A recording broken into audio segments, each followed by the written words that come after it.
मालिया के अंगना बैलिया ता बैली सोहावन हाथवाला फवली मालिने आया जुर फूलवा लोढ़ाबे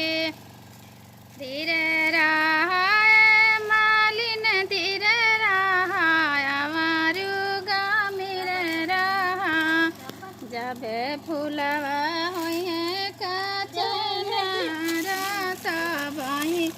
रौरा लोढ़ाबे ससुर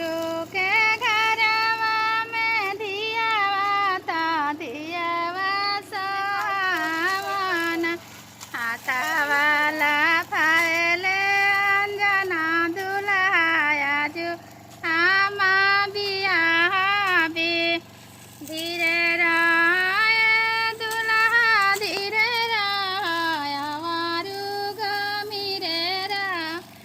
जाबे पापा दिहे कने दाना ता बहिरौरा बियाबी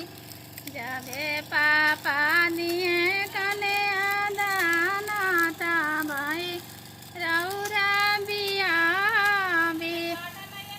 कनिया दान के हवे ये लोग दीदी लोग अच्छा लागल हो तो लाइक सब्सक्राइब जरूर कर दे फॉलो करना भूलम अच्छा लागल हो तो लाल दिल भेजब अच्छा ना लागल हो तो काला दिल भेजम फटाफट भेजिए।